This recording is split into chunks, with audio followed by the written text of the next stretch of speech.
Está começando o Maré Alta, o podcast da Baixada que faz análise crítica e debate os fatos e notícias que pegam pra geral.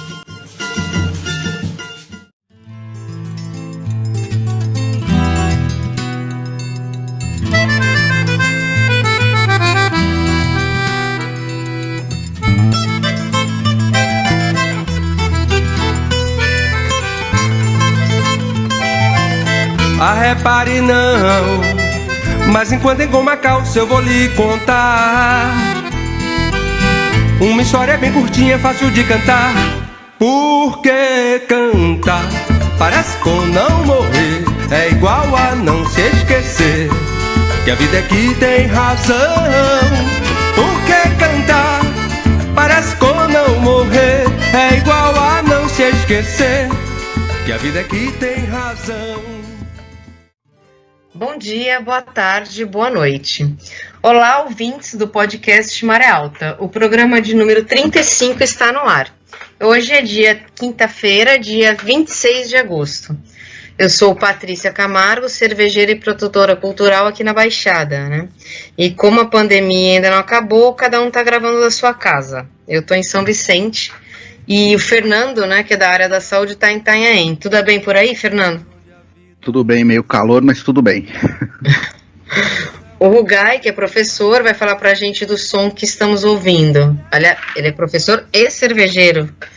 Fala, Rugai. Pois é, não pode nunca esquecer esse grande detalhe, né? Cervejeiro, de produzir, viu, gente? Não só de beber. O disco que a gente vai ouvir hoje chama Pessoal do Ceará, que é o apelido que a turma do Ceará, né, ganhou quando desceu aqui pro Sudeste. Estou falando de Edinardo, Amelinha e do mais famoso deles hoje em dia, o Belchior. É um disco que foi lançado em 2002 e que reúne canções aí desse trio aí cearense da melhor qualidade. Hoje vamos falar sobre a relação do Bolsonaro com os evangélicos. E por quê, né? Porque na semana passada, quando falamos sobre o 7 de setembro, citamos que uma das apostas deles para encher a rua está sendo chamar os evangélicos. Parece que inclusive durante os cultos.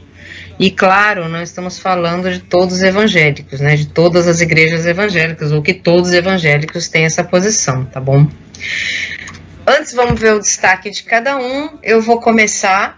O meu destaque de hoje vai para uma notícia de agora à tarde.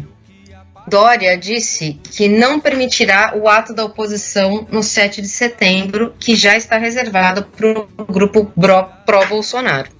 Parece que assim, até ontem a oposição estava tentando ir para o Vale do Anhangabaú. O Dória informou em entrevista coletiva no Palácio dos Bandeirantes que a Secretaria de Segurança Pública do Estado já decidiu por uma resposta negativa à marcha da oposição. Então, nem Anhangabaú, nem em lugar nenhum, tá? Líderes da campanha Fora Bolsonaro dizem que a PM já foi notificada e que ainda não receberam um posicionamento formal. E isso não é só para a capital, viu, gente? O Dória afirmou que a SSP vetará a utilização de qualquer área, não só na capital, mas também no estado de São Paulo, para manifestações contrárias a Bolsonaro no dia 7. Talvez, hoje é quinta-feira, talvez amanhã, quando vocês estejam escutando aqui o podcast, já tenha tido alguma novidade, provavelmente, porque até então estava tudo marcado para o dia 7. Bom, é isso. Fernando, fala seu destaque pra gente. Por coincidência, né, que não é uma coincidência, o meu destaque também vai para outros dois políticos do PSDB, mas são políticos aqui da região. Um é o Rogério Santos, né, da Prefeitura Municipal de Santos, e o outro é o Ademário, que é lá da Prefeitura de Cubatão. É o seguinte, né, o Ademário, ele encaminhou para a Câmara Municipal e aprovou um PL que modifica as leis de regulamentação do magistério e faz com que se abra a possibilidade de contratação por pessoas comissionadas, né, por cargos comissionados que são aqueles indicados pelos políticos, né, se abre toda essa possibilidade então de contratação extra concurso, né. Por sua vez, o Rogério Santos, né, uma cria do Paulo Alexandre Barbosa, né, e da mesma laia, né, daqueles políticos como o Beto Mansur, encaminhou também para a Câmara Municipal um projeto que altera as regras para a aposentadoria e também para os provimentos depois da aposentadoria, né? Todas essas, tanto um ato quanto o outro, são questões que afetam diretamente, né, os servidores. A gente pode considerar como ataques, né, ao serviço público e aos servidores. Isso não é uma prática incomum, né, para as prefeituras municipais e não é uma prática incomum para este partido. Só uma coisa, para não alongar demais, eu acho que isso também é bom que os funcionários públicos, os professores e tudo mais vejam isso, né, e percebam isso, para ver se dessa vez para de votar nesses caras, né? Você está dando a chave do galinheiro para a raposa. E também não adianta votar no Partido Novo não, viu? Que é a mesma coisa. Certo. Ricardo, seu destaque de hoje? Primeiro, só lembrar, Fernando, que tem companheiros que trabalham tanto em Cubatão quanto na Praia Grande, né? E segundo eles, o herói do prefeito atual de Cubatão é o Mourão, prefeito histórico aí na Praia Grande, que já implementou no funcionalismo público da Praia Grande essa mesma medida. Então é tudo comissionado, tá cheio de chefe incompetente, que não tem nada a ver com o ramo, que manda e desmanda sem nenhum respaldo legal, cometendo absurdos no serviço público, né? E parece que isso, em vez de se restringir, né, de ser todo mundo concursado como se deve, né, a coisa está se expandindo. O meu destaque da semana... Aqui a gente tem na saúde, né, vários comissionados, e aí durante o processo de pandemia, né, que a prefeitura estava tentando elaborar estratégias de enfrentamento da pandemia, a gente teve pessoas que eram comissionadas e que sequer entendiam sobre saúde, que estavam tentando organizar estratégias de enfrentamento naquela coisa de acerto e erro. Pessoas que provocaram, assim, retrocessos na organização dos serviços em saúde. Bom, o meu destaque vai para a greve dos ferroviários da CPTM essa semana em São Paulo. Uma greve muito significativa. Por quê? O que eles estavam reivindicando? A reposição salarial dos últimos anos, já acordada com o governo do estado e que o governo estava relutando em pagar. É isso que eles estavam pedindo, não era nenhuma outra mordomia, né? E eu comecei minha segunda-feira fazendo um ato de autoimolação, que é ouvir Rádio Bandeirantes logo cedo. E aí a gente ouviu um jornalista, né, tenebroso, dos mais tenebrosos que tem na rádio, que é o tal do Cláudio Humberto. Ele ainda é porta-voz da presidência, na prática, né? E depois a gente tem uma novidade aí a respeito da figura do Cláudio Humberto. E ele sugeria simplesmente demite todos os maquinistas, bota PM para dirigir os trens, como se fosse fácil assim, né? Vai lá, PM, treina rapidinho e coloca lá. Bom, essa greve foi evoluindo com uma campanha da mídia pesada contra, inclusive da Rede Globo, que é moderninha em alguns assuntos, mas quando se trata de trabalho, de trabalhador, é paulada. Né? Aí não tem esse lado moderninho que a Globo tem com as questões raciais, com as questões de gênero. Trabalhador é paulada. É isso que é a Rede Globo, a velha e boa Rede Globo de sempre. Questão de classe não tem boi com a Rede Globo, né? Sabe o que aconteceu no transcorrer da semana? No ar e ao vivo, José Luiz da Atena mediou uma negociação entre o secretário-geral do Sindicato dos Ferroviários e o secretário de Transportes. Seguindo a sugestão do Cláudio Humberto, o governo do estado realmente decidiu demitir 10 maquinistas. Mandou a carta de desligamento deles. E, para nossa zero de surpresa, né, o acordo celebrado em cadeia nacional no programa do Datena de readmissão dos 10 e de pagamento em 5 parcelas da reposição salarial foi descumprido pelo governo. A reunião que aconteceria dia 25 foi desmarcada pelo governo e jogada lá para o mês de setembro, né? Então é isso que é tratar com o patrão e tratar com o governo. São pessoas que não honram o que falam, não honram o que escrevem e não honram nem mesmo aquilo que foi filmado. Por isso toda desconfiança é pouca quando você está negociando com esse tipo de gente, né? Fechei aí meu destaque. Bom, aproveitando aí então o destaque do Rugai, né? A gente decidiu aqui que teremos um quadro novo, né? A gente vai chamar de Troféu Cláudio Humberto. Cláudio Humberto, que foi porta-voz, né, no governo Collor e que hoje ocupa uma das cadeiras jornalísticas da Rádio Bandeirantes. esse prêmio vai ser aquela coroa, aquela cerejinha de bosta ao fim do mês para o destaque negativo entre as notícias. É o esculacho do esculacho, vai ser o esculacho mais esculacho do mês. É o super esculacho. Super esculacho. Bom, vamos entrar no assunto do dia, e para isso eu quero ler uma fala do Bolsonaro num evento que ele fez para os evangélicos, eu acho que foi na semana passada. O título da notícia era: "Da minha caneta tudo pode acontecer", diz Bolsonaro em evento evangélico. E aí eu pergunto aqui para quem está escutando, veja se essa frase falada pelo presidente da República não pode convencer muita gente do que ele está falando. Veja bem, abre aspas. "Com muitos problemas que temos enfrentado e que não estavam previstos, a pandemia e seus reflexos, uma crise de falta d'água como não visto na história do Brasil, o povo tem sofrido com isso. Tem inflação, tem desemprego, tem dias realmente angustiantes. O que eu posso dizer aos senhores? Com fé, com vontade, com crença, nós podemos superar esses obstáculos." Fecha aspas. Então, o nosso presidente definitivamente acredita que com a fé ele vai resolver os problemas. Ricardo, fala pra gente um pouco sobre a coisa da história dos evangélicos, né? Ou não sei se você vai falar numa coisa mundial, ou como eles chegaram no Brasil, como isso começou. Bom, se a gente for lembrar aqui, a gente que é mais velho, né? Se eu lembrar de 20 anos atrás, da nossa infância, da nossa juventude, né? O evangélico, popularmente conhecido como crente, era raro, né? A gente não tinha nem 10% de brasileiros que se professavam a fé evangélica, né? Esse número vem subindo gradativamente, né? E normalmente o evangélico é associado a posturas conservadoras, ou costumes, ou posturas, ou defesa de atitudes associadas ao conservadorismo. Mas é curioso, né? Porque na história, né? Da onde vêm os evangélicos? Os evangélicos são parte de um conjunto maior que são as chamadas religiões protestantes, né? Então tem religiões protestantes mais tradicionais, os anglicanos, né, os batistas, os luteranos, etc.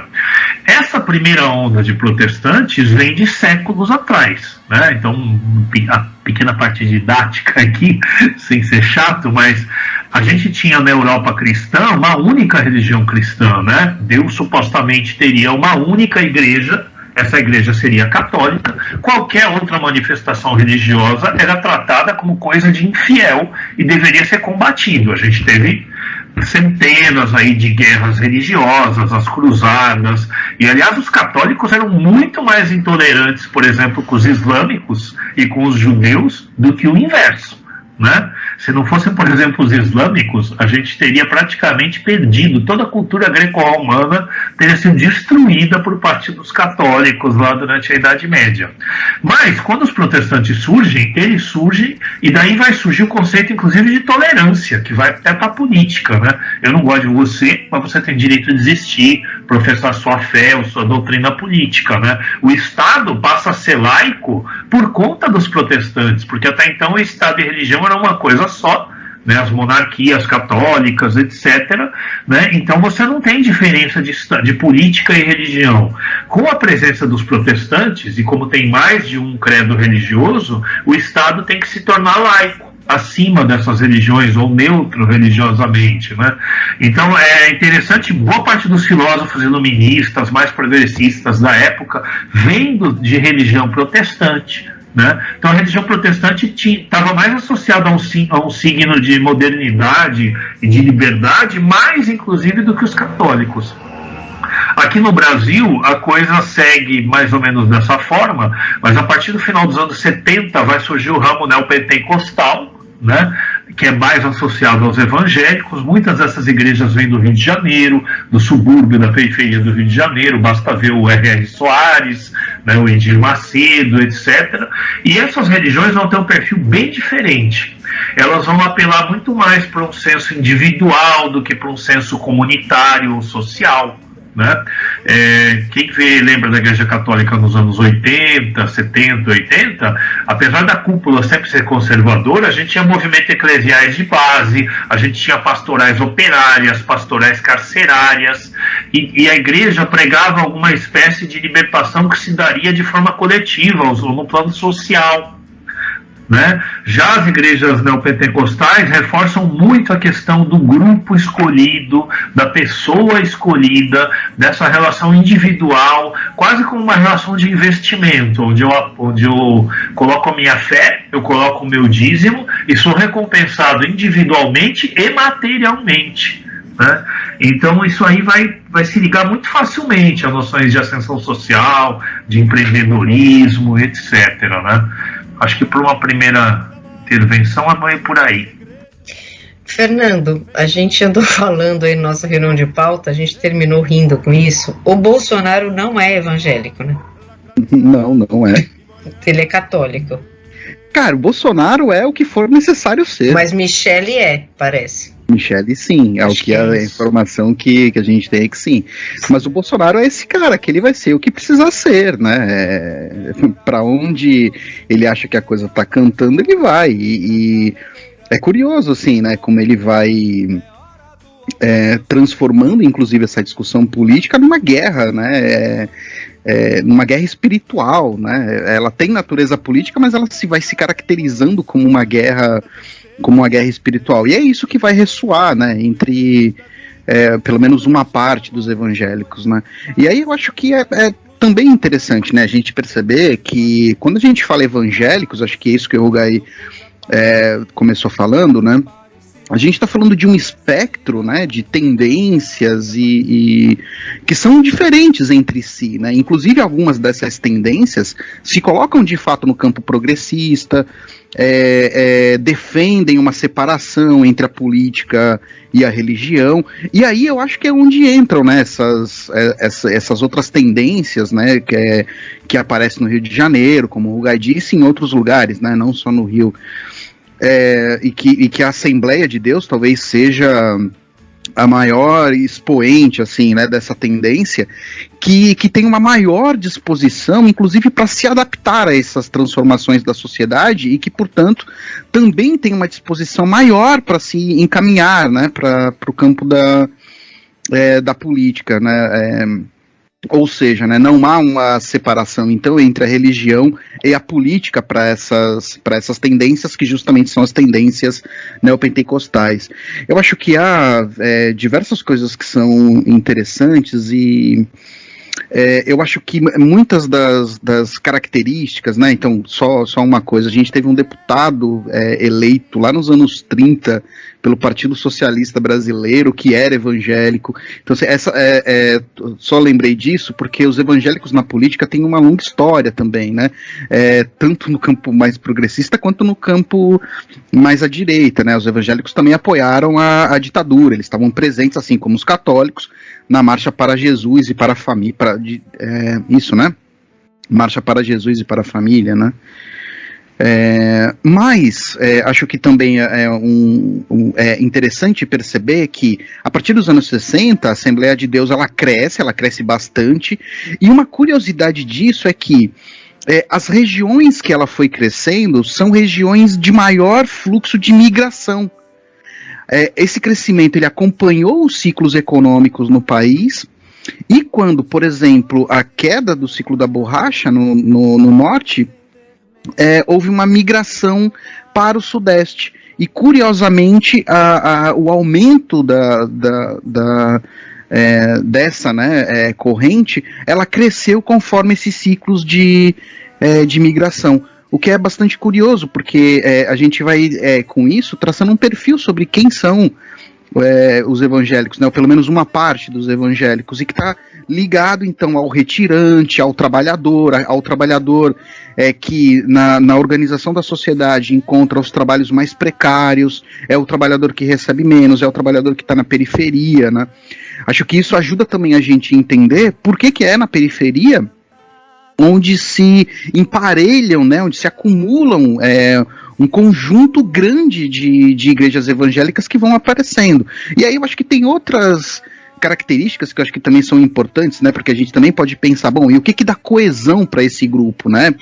Que é tão diferente, mas que, sobretudo nas neopentecostais, o que dá a coesão para este grupo e, afinal de contas, quais são os fatores sociais que exigem essa coesão, ou pelo menos que encaminham para essa necessidade, que eu vou chamar afetiva, de algo que vai se pautando, só uma coisa, a gente pode continuar discutindo isso, em uma estrutura, ou pelo menos no emparelhamento entre a comunidade cristã e a família.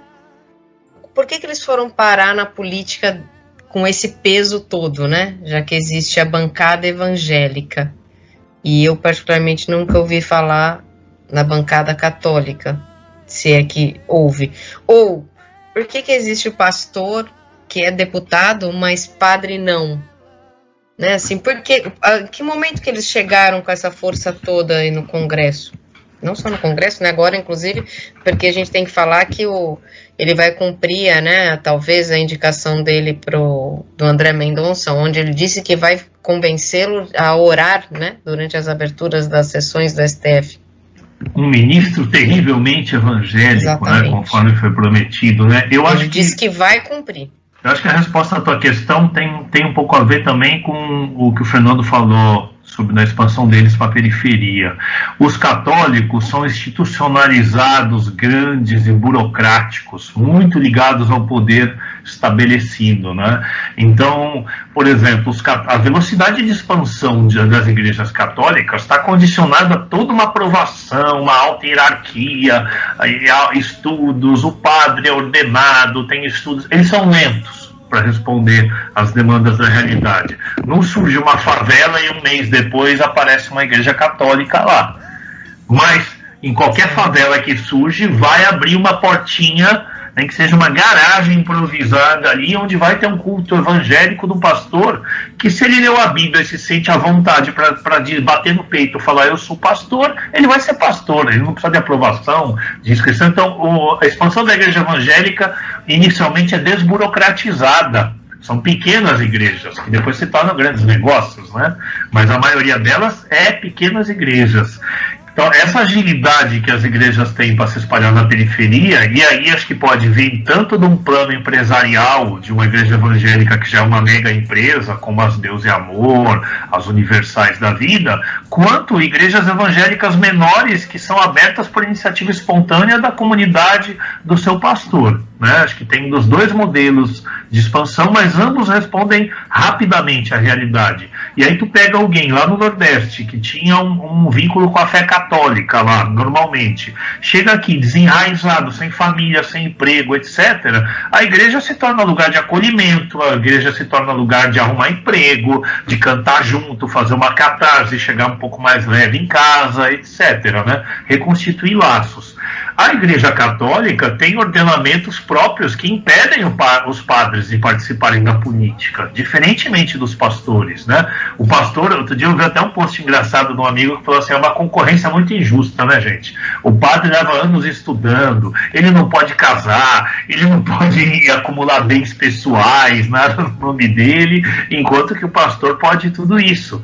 E a necessidade deles abrirem espaços, deles serem reconhecidos, legitimados, né? Eles fazem da fé e da expansão da religião uma espécie de batalha por reconhecimento, né? Então a política é usada como uma extensão da luta pela fé, né? E isso, claro, ameaça em grande medida o Estado laico aqui no Brasil. Nunca é demais lembrar que o governo ciclopetista aí do governo Lula e Dilma conviveu de boa com esses segmentos evangélicos, né?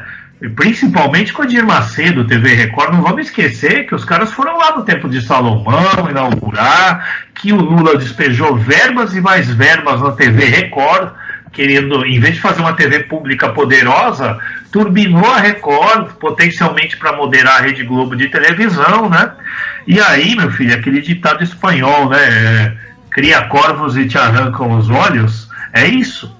Né? a ascensão social, que em grande parte foi produzida por uma mudança de política do salário mínimo, redistribuição de renda, etc., como é que ela foi narrada e interpretada por esses segmentos aí, que não tiveram nenhum tipo de tensionamento político? Foi interpretada, às vezes, como obra da igreja, do pastor, de Deus, do mérito individual e totalmente desvinculada de qualquer causa social ou política.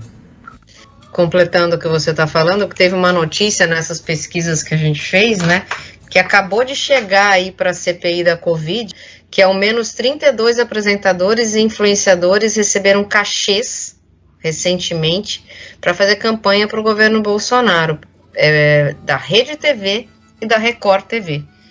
Então é isso, eles estão abertamente ao lado do Bolsonaro, mesmo depois do Lula ter feito aí o que você falou.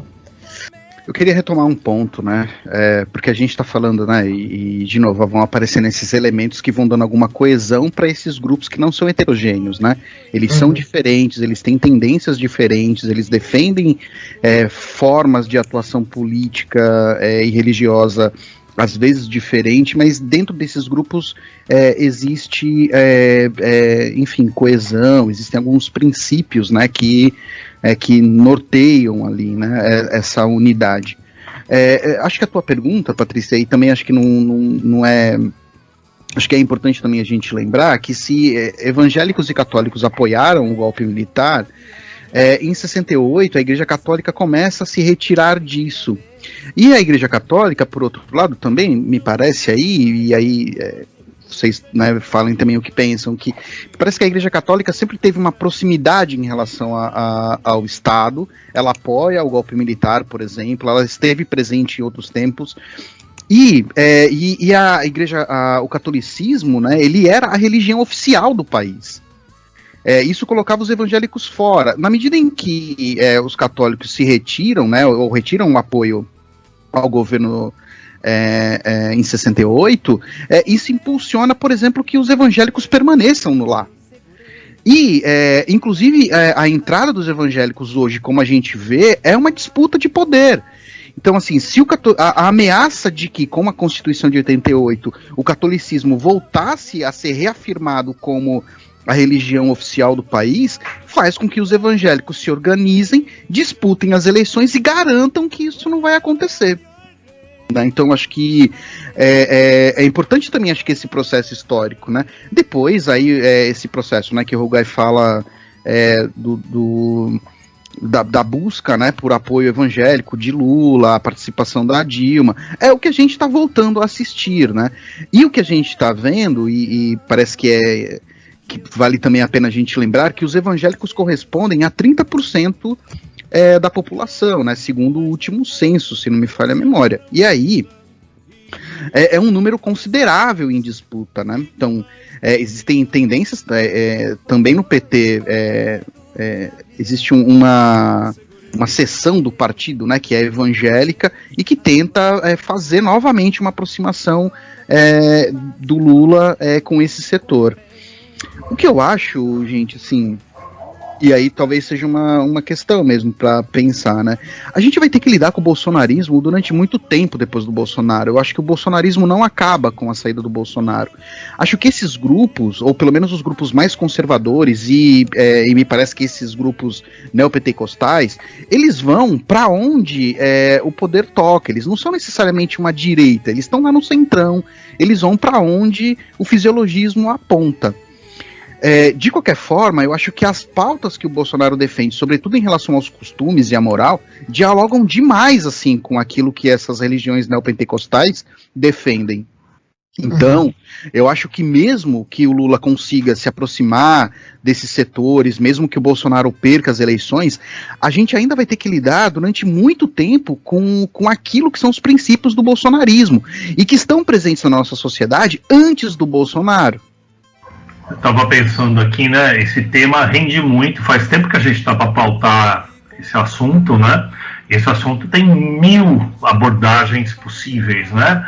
E nós estamos partindo aí da questão política, né? Mas é importante pensar o seguinte, né? E pensando na questão política, na questão social, que a busca de boa parte dos neopentecostais é por melhoria das condições de vida. E eles encontram essa perspectiva numa religião que promete isso, através da fé, através do dízimo, da relação com Deus, de frequentar a igreja, etc. Né? O quanto desse caminho que as pessoas estão buscando, que é para resolver problemas sociais. Não é que o cara quer ficar rico necessariamente, né? Esse ficar rico muitas vezes é simplesmente conseguir uma casa, conseguir um emprego, conseguir ter comida, ter os móveis dele, ter transporte, comprar um carrinho, né?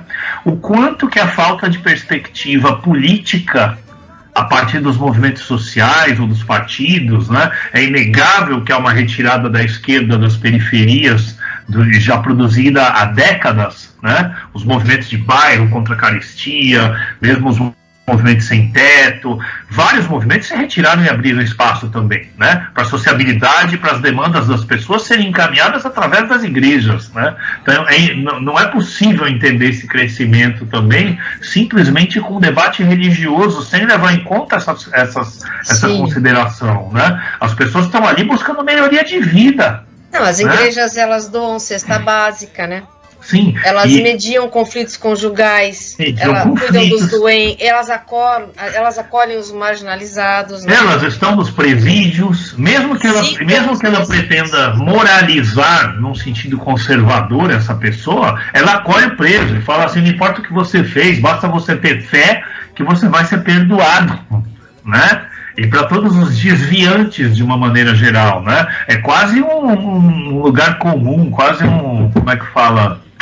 Um clichê nas periferias brasileiras, aquela pessoa que oscila entre a igreja, né, e a vida da malandragem ou da criminalidade ou das drogas ou da bebida, né? Essa oscilação é uma constante, né? Exemplos de pastores, inclusive, que foi cadeiro ou que foi envolvido com crime de alguma forma assim, né? Então é uma porta de saída para muitos pais. A igreja transparece como uma segurança diante dos perigos. O papel que o Estado não faz. O papel que o Estado não faz, né? Gente, eu acho que tem um outro elemento, assim, além do social, né, além do elemento social e do elemento político, acho que tem um elemento afetivo e um elemento que eu vou levantar aqui, não sei se a gente vai ter tempo para isso, mas que é um elemento que liga as pessoas a uma certa ancestralidade.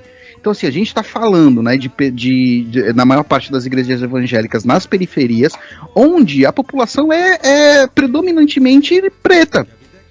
E que, assim, claro, né, vocês estão dizendo, né, toda essa forma, né, todo esse sistema que leva para um acolhimento, né, das pessoas ali, mas também tem o outro lado. Não vamos, né, não é exatamente sobre isso, mas eu digo que, quando eu estou falando dessa ancestralidade, é que mesmo as religiões africanas, e que faz parte da ancestralidade de muita gente, ela acaba se apresentando na ritualística, né, nas igrejas, sobretudo aquelas que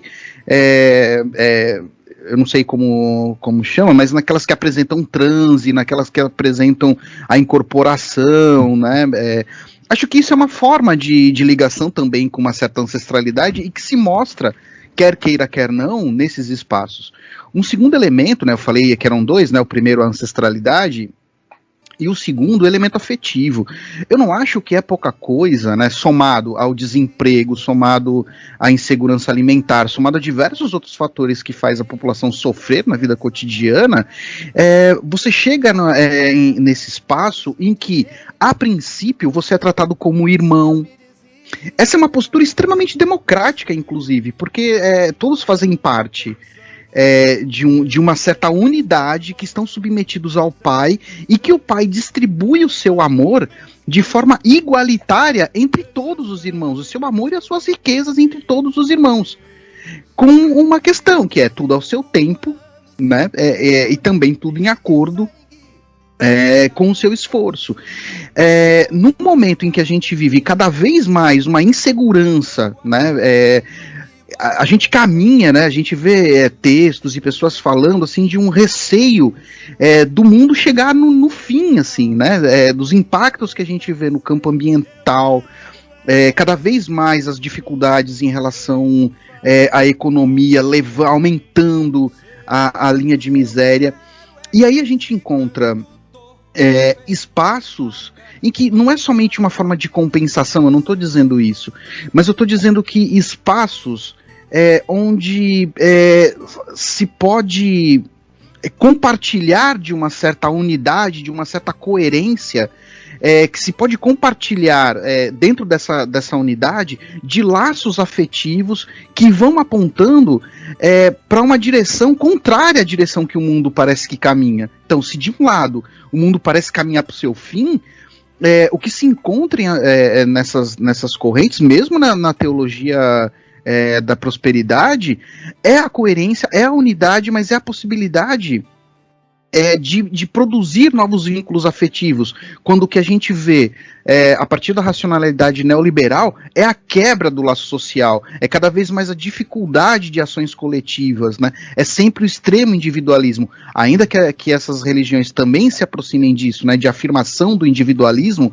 e aí eu acho que essa dualidade mesmo, de um lado afirma o individualismo e de outro afirma também a possibilidade de estarem todos sujeitos ao grande pai acolhedor que vai distribuir de forma igualitária as suas riquezas e o seu amor. Embora ele distribua só para os eleitos, né? Não é para todo mundo, é para quem tem a igreja certa, a religião certa, a conduta certa, né? E talvez aí, Rugai, talvez aí é que a gente, porque é isso, né? São traços que vão montando a coerência desses grupos. E talvez aí a gente encontre as atitudes mais autoritárias, porque na medida em que aquele grupo é coeso, aquele grupo encontra as regras de comportamento, encontra as formas de conduta, aquilo que está fora dele pode fazer despertar os traços mesmo de hostilidade. Então quem está fora recebe parte dessa hostilidade. Sim, eu estou lembrando aqui, quando eu dava aula para adultos, né, hoje eu dou aula para os menores, né, dessa diversidade que tem naquilo que a gente vulgarmente chama de crentes, né? E aí o Odair Dias, que é um camarada que até defendeu o mestrado aí recentemente, eu tive a honra aí de participar da banca dele, né? Tem um dia que ele me chamou a atenção para um critério que eu não lembro de quem é o autor, ou se é um jargão mais popular, que ele falava em igrejas quentes e igrejas frias, né? Igrejas crentes vai de encontro a isso que o Fernando colocou, de quando a gente tem muita gente que até compartilha às vezes imagens de culto, que o pessoal chama de culto bate-cabeça, que é o pessoal girando lá, dançando tresloucadamente, o som comendo solto, e às vezes tu vê forró, tu vê rock, é uma catarse mesmo, né? E muita ligação com as religiões de matriz africana, que são absorvidas ali dentro desses cultos, né? Essas seriam as igrejas quentes. E aí tem as igrejas chamadas de frias, que seriam as igrejas protestantes e evangélicas mais tradicionais, aquelas em que o culto é mais sereno, em que ela valoriza mais a leitura, o estudo, exige que o fiel, ele entenda o português para ele fazer a leitura direta, né? Essas igrejas atraem menos, e aí também tem uma relação com a desgraceira do ensino público, cara.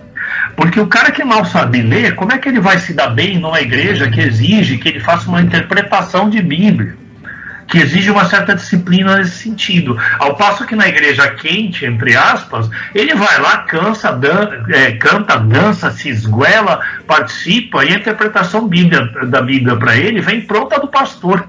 A interpretação da Bíblia para ele não depende desse esforço dele, que tiraria ele de uma espécie de zona de conforto, ou de uma dificuldade que ele teve com o aprendizado e que não vai ser cutucada ali, né? Então essa igreja também se amolda, né, tanto a condição social desgraçada, quanto a desgraça do ensino. Eu estou repetindo desgraça, mas é isso mesmo. Não tem nenhuma graça, nem de rir, nem graça divina, muito menos graça divina nessa situação, né? É legal chamar atenção para isso tudo, né? Porque, em geral, as pessoas da esquerda do campo progressista tendem a tratar a religião evangélica simplesmente como se fosse um debate puramente racional, e você pudesse mostrar o lado lógico ou ilógico disso aqui e falar, ai, que absurdo, né? É lógica formal isso aí, né, gente? Lógica formal não resolve os problemas da realidade, muito menos explica os problemas da realidade, né?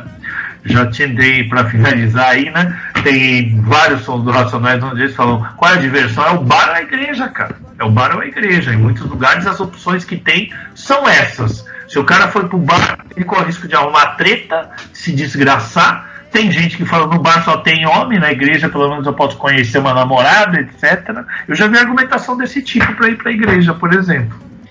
Numa matéria da Veja, uma matéria de um mês atrás, um pouquinho mais, um pesquisador teólogo, Rodolfo Kapler, disse assim, ó: enquanto a fé evangélica e os evangélicos não receberem um tratamento sério por parte da sociedade como um todo, e à medida que forem estereotipados como fascistas, ignorantes e autoritários, há, entre aspas, revolução silenciosa, ele colocou aqui que é uma expressão utilizada por Eustáquio para denotar a transição religiosa na qual os evangélicos assumem a hegemonia do país.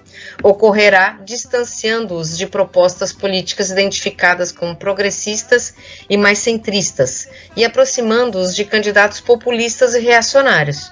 Isso aconteceu em 2018, na eleição do Bolsonaro, que ele angariou muitos votos, e muito provavelmente a próxima eleição presidencial será definida pelo voto do eleitor evangélico. Isso é bem provável, né? Então, isso vai nos trazer de volta para o que nos motivou essa conversa, que é o fato deles estarem sendo convocados, né, para irem às ruas dia 7 de setembro. Pois é, só queria lembrar aqui, né, que em termos numéricos, a gente está sem censo, né, gente? Então a gente está meio no escuro. O censo de 2010, né, fala em 22% de evangélicos, ao passo que era 9% em 1991. O Datafolha de 2020 fala em 31%. Mas a impressão que se tem é que é muito mais. Porque os 50% de católicos, a gente sabe muito bem que tem o tal do católico não praticante. Mas não tem um evangélico não praticante. Então, talvez se refinar uma pesquisa entre os católicos praticantes, a gente vai ver que os evangélicos são em maior número do que os católicos praticantes, né? E o Bolsonaro parece estar apostando nessa turma evangélica, né, como tábua de salvação para a mobilização do dia 7 de setembro. Não por acaso um ouvinte nosso, né, que frequenta a igreja, mencionou o quanto estava circulando na igreja, nos grupos de WhatsApp, apelos a respeito desse dia, né? Só que é interessante ver que na eleição de 2018, mais de 70% dos evangélicos votaram em Bolsonaro. E nas sondagens, nas pesquisas recentes, esse número tem caído muito, né? E o Lula já está na frente do Bolsonaro, entre os próprios evangélicos. E aí a gente vai lembrar o seguinte: tem classe nessa porra, né? A maioria absoluta dos evangélicos são pobres, né? E a pobreza está batendo, tá virando miséria nesse país. Então não há argumento que sensibilize mais, mesmo os evangélicos com consciência conservadora por conta dos costumes, do que a situação calamitosa que o país está vivendo, né? Dia 7 de setembro vai ser muito importante a gente estar atento, porque nós vamos ver que poder real de mobilização ainda existe por parte do bolsonarismo, né? Sim. A aposta do Lula é justamente essa, né, para o diálogo com os evangélicos, falar do aumento da miséria, falar da pobreza, apontar as incoerências, né, que não são incoerências, mas apontar as frases do Bolsonaro, apontar o número de mortes de Covid. Quem mais morreu de Covid foi a população pobre, preta, então periférica. Então acho que essa é de fato uma aposta pro diálogo e, né, que parece, nessas últimas pesquisas, né, o Lula já à frente do Bolsonaro no setor. Vale lembrar mais uma coisa, né, que acho que né, novamente isso, esse setor, ele é um setor amplo, né, os evangélicos, né, não é um campo homogêneo, então são amplos. Alguns nunca apoiaram Bolsonaro. Quando o Bolsonaro foi eleito em 2018, 70% dos evangélicos votaram no Bolsonaro, 30% não. Isso mostra a presença de setores mais progressistas, né, dentro desse campo, que agora está em disputa. E é curioso, né, se a gente caminhou para abandonar, né, os trabalhos nas comunidades, e as igrejas evangélicas também cresceram isso, né? Vocês acabaram de falar que ela cresceu também onde o Estado chegou. parece que o Lula percebe de alguma maneira isso e volta para tentar esse diálogo. Pro dia 7 de setembro, eu acho que vai ter a participação de alguns setores, acho que principalmente aqueles que são liderados pelo Malafaia, pelo Edir Macedo, pelo R.R. Soares, né? Mas também tem outros setores que não vão participar. E eu acho que isso é importante a gente observar. Só uma pitadinha, também tem os evangélicos pela democracia, né? Existem movimentos evangélicos pela democracia se alinhando, inclusive, com o Fora Bolsonaro. É importante dizer isso também, que eu acabei esquecendo no longo do programa. E eu quero saber também se nesse diálogo aí que o Lula pretende abrir com eles, se além dele falar que ele teria lidado com a pandemia de modo diferente, que a gente acredita mesmo que ele teria feito isso, né? Eu quero saber o que ele pretende fazer, caso ele seja eleito. Queria que ele contasse qual é o plano dele. Terminamos por aqui esse assunto, o assunto de hoje, e já voltamos com o esculacho do Plínio Marcos. Vai pra puta que te pariu, buscar o resto do exército, que aqui vai ter espetáculo. Eu nunca fiz nada pra agradar as pessoas. Porque nossa caixa deve ser porque todo mundo mete a mão, né? Não vou te dar uma porrada porque tu é doente, mas vou espalhar pra todo mundo que tu sarou. Já que a voz do injustiçado não é ouvida, eles têm direito à cólera, à ira. Meu esculacho de hoje vai para o ex-ministro, ex-deputado federal e ex-militante histórico do PCdoB, Aldo Rebelo. O Aldo Rebelo foi tão à direita que mesmo o PCdoB, que de esquerda não tem mais nada hoje em dia, né, não foi suficiente para o Aldo Rebelo. Né? Aldo Rebelo está sem partido e está aí prostituindo sua língua de aluguel nos veículos de imprensa, né, mais reacionários como a Rádio Bandeirantes. Hoje, por exemplo, logo cedo estava lá Aldo Rebelo, né, defendendo o marco temporal, dizendo que os indígenas vão inviabilizar a agricultura do país, defendendo a mineração em terras indígenas. Conversando com Cláudio Humberto, nosso futuro troféu, né, e dizendo, discurso bem bolsonarista, dizendo que toda essa coisa dos índios, do meio ambiente, é coisa de ONGs a serviço de países europeus, né? Como ele ainda tem algum resquício de esquerda, ele fala assim, é quase como se ele dissesse que as ONGs são agentes do imperialismo contra o desenvolvimento nacional do Brasil, que deve se fazer à custa do meio ambiente dos índios. Tá aí Aldo Rebelo. Poxa, né, e acho que valia a gente ter dado uma nota sobre a marcha, né, dos povos indígenas em Brasília, né? Acho que essa foi uma nota lá do começo, a gente não fez, mas vale aqui a gente lembrar e talvez na semana que vem a gente traga isso. O meu esculacho vai pro... acho que a gente tem que traçar isso como um concurso, mas tudo bem, vai. O meu esculacho vai ser pro Bolsonaro, que vai recorrer, né, acionou o STF contra uma lei aprovada pelo Congresso Nacional que prevê a indenização para os profissionais que, no atendimento às vítimas da Covid, ficaram com sequelas ou faleceram, né? Então a família pode ter o direito a receber essa indenização. E o Bolsonaro foi lá e entrou com uma ação, então, para vetar a aprovação, né?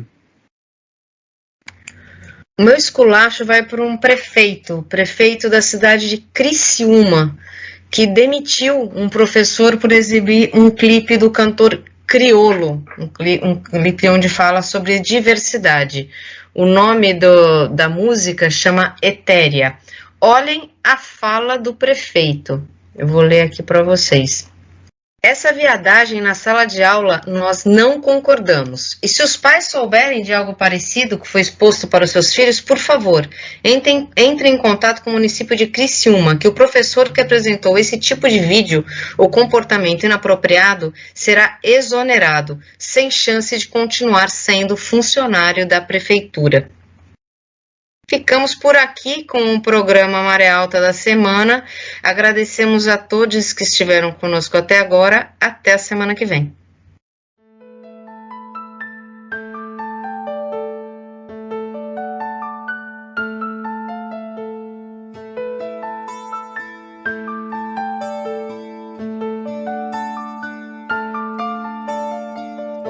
No centro da sala, diante da mesa, no fundo do prato, comida e tristeza, a gente se olha, se toca e se cala, e se desentende no instante em que fala.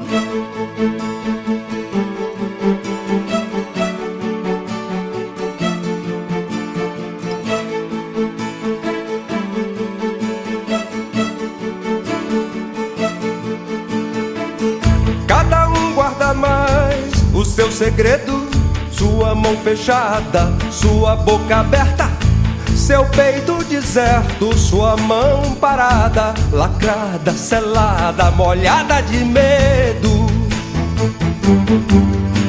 Medo, medo, medo, medo, medo, medo. Pai na cabeceira, é hora do almoço, minha mãe me chama, é hora do almoço. Minha irmã mais nova, negra cabeleira, minha avó reclama, é hora do almoço. Moço, moço. Eu ainda sou bem moço pra tanta tristeza. Deixemos de coisas, cuidemos da vida. Se não chega a morte ou coisa parecida e nos arrasta, moço, sem ter visto a vida, ou coisa parecida, ou coisa parecida, ou coisa parecida, ou coisa parecida.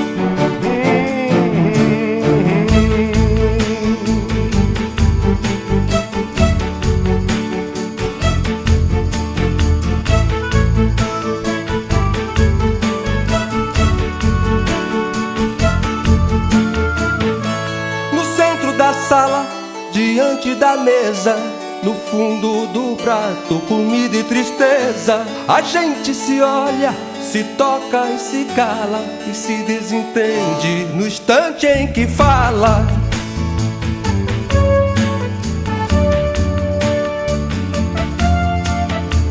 Cada um guarda mais seu segredo, sua mão fechada, sua boca aberta, seu peito deserto, sua mão parada, lacrada e selada e molhada de medo.